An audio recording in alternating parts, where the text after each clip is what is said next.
राजस्थान अपनी कला, संस्कृति, परंपराओं और तीज त्योहारों के लिए पूरी दुनिया में विशेष स्थान रखता है।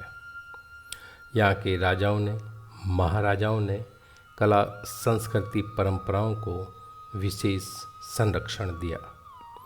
यही वजह है कि राजस्थान में बहुत सी चित्रकलाओं की शैलियों का विकास हुआ। उनमें जयपुर शैली, जोधपुर शैली, मेवाड़ शैली, बीकानेर शैली, कोटा शैली, बूंदी शैली के भित्ति चित्र और किशनगढ़ शैली का निर्माण हुआ। जोधपुर से निकले राज परिवार के एक सदस्य ने किशनगढ़ की स्थापना की 1609 में, और वो थे किशन सिंह जी। उनके पुत्र थे दूसरे नंबर पर जिन्होंने रूप सिंह जी, जिन्होंने रूपनगर बसाया, तीसरे नंबर पर मान सिंह जी, चौथे नंबर पर राज सिंह जी और पाँचवें नंबर पर थे सावंत सिंह जी। राज सिंह जी का मुग़ल दरबार से अच्छा संबंध था, इस वजह से वो मुग़ल दरबार आया जाया करते थे और उनके साथ युवराज सावंत सिंह भी जाते थे। सावंत सिंह चित्रकार होने के साथ साथ वो एक कवि भी थे। इन्होंने नागरिक दास के नाम से अनेक छंदों को लिखा और भगवान कृष्ण की भक्ति के अपने भाव को प्रदर्शित किया। इन्होंने वल्लभ संप्रदाय का अनुसरण करते हुए कृष्ण की अनेक लीलाओं के बारे में बहुत सा लिखा। उन्होंने मुग़ल दरबार में कलाकारों को देखने के बाद उनकी कला से प्रभावित होकर भवानीदास, अमरचंद, सूरतराम, निहाल चंद को अपने किशनगढ़ में आमंत्रित किया, जहां इन कलाकारों ने अपनी प्रतिभाओं के अनुरूप चित्रण किया। निहाल चंद ने विशेष चित्रण किया, उसका नाम है बनी ठनी। बनी ठनी नाम की एक सुंदर कन्या किशनगढ़ दरबार में गायन का कार्य करती थी। बहुत सुरीली थी और बहुत सुंदर भी थी। सावंत सिंह इनसे प्यार करने लगे और इन्हें राधा का स्वरूप मानने लगे और स्वयं को कृष्ण का। आपने किशनगढ़ शैली का प्रतिनिधित्व करने वाली इस कृति का निर्माण कराया और इनका श्रेय जाता है चित्रकार निहाल चंद को, जो कि राजस्थान में आज भी मैप में किशनगढ़ का कोई नाम नहीं है, लेकिन कला की वजह से पूरी दुनिया में किशनगढ़ के नाम से आज शब्द लोग इसे जानते हैं। मुग़ल से निकले इन कलाकारों में मुग़ल शैली का प्रभाव देखने को मिलता है। यहाँ ये जो चित्र है, इसमें कृष्ण राधा जी को कमल एवं पुष्प हाथ में लिए हुए उन्हें भेंट कर रहे हैं। राधा जी जिस सखी को बाहों में भरे हुए हैं, उनका अगर आप चेहरा गौर से देखेंगे तो वो मुग़ल चेहरा नज़र आएगा।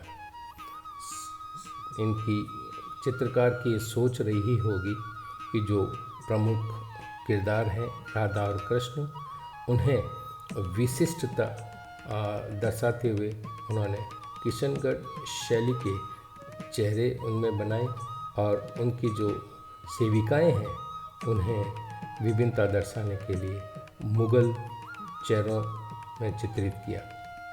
आप इसे गौर से देखिए। राधा जी के पास में जो उनकी सखी खड़ी है, उसमें मुग़ल प्रभाव स्पष्ट रूप से दिखाई देता है। चित्रकार की सोच ये रही कि किस तरह से एक पेंटिंग में विभिन्नता को दर्शाया जा सके, लेकिन हो सकता है मुग़ल चेहरों का विशेष प्रयोग न कर पूरी पेंटिंग को किशनगढ़ शैली में बनाने के लिए उन्हें आदेश मिले होंगे, और यही वजह है कि उन कलाकारों ने उन चेहरों को मिटाया जो कि यहाँ आप अगर गौर से देखेंगे तो बैकग्राउंड में एक काला डार्क कलर है, जो कि ये तभी संभव है जब कोई सी चेहरे को हटाकर नया रंग लगाते हैं और उसकी टचिंग करते हैं। तो इसमें मुग़ल के साथ में हल्का सा किशनगढ़ शैली का प्रभाव भी इसमें आपको देखने को मिलेगा।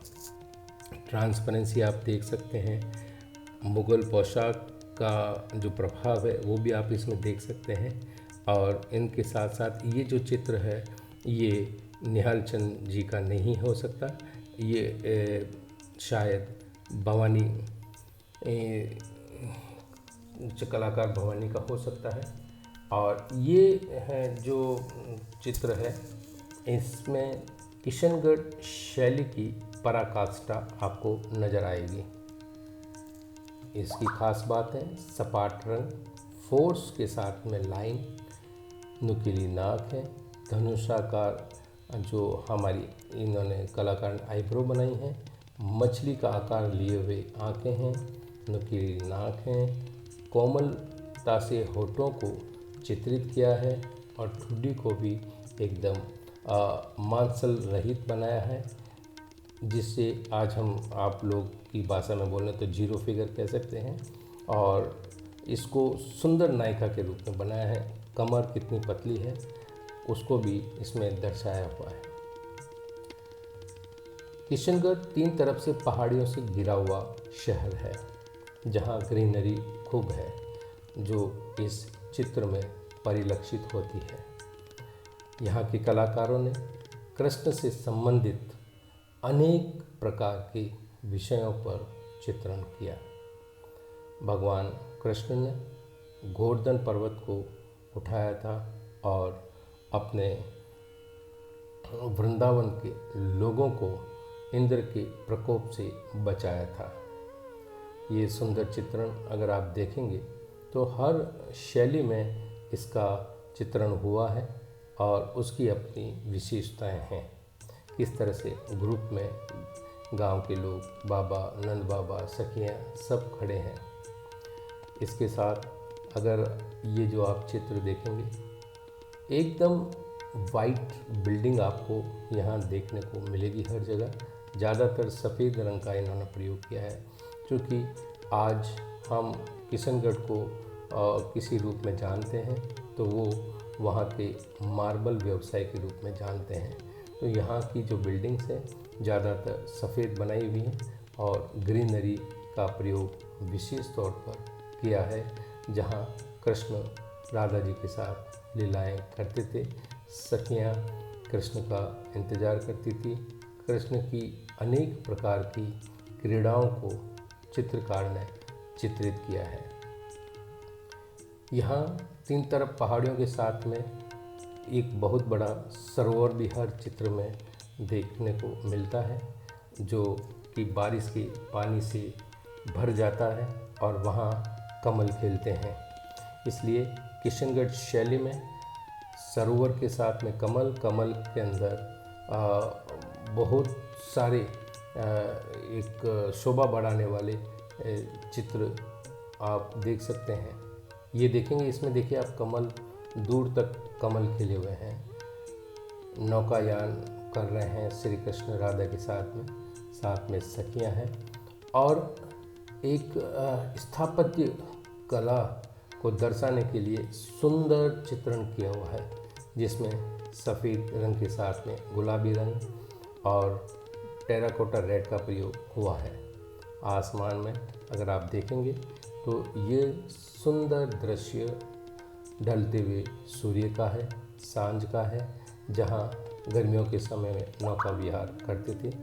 और जैसा कि मैंने बताया कि किशनगढ़ 3 तरफ पहाड़ियों से घिरा हुआ है और उन पहाड़ियों को भी चित्रकार ने इस तरह से चित्रित किया है।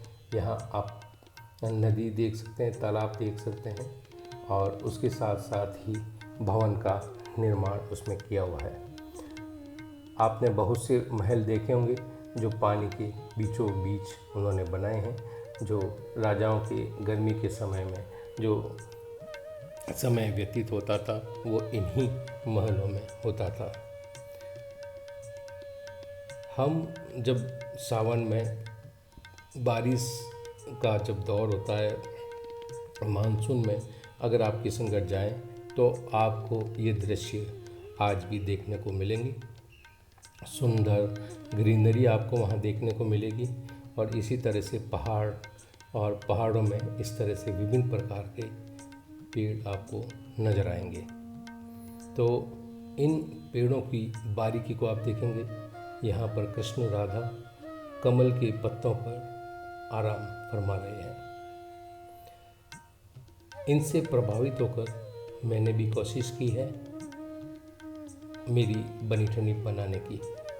मैंने प्रयास किया है कि आज के दौर में अगर कोई बनी ठनी बने तो वो किस तरह से बने। मैंने निहाल चंद से प्रभावित होकर, विभिन्न शैलियों से प्रभावित होकर मैंने इसका निर्माण किया है।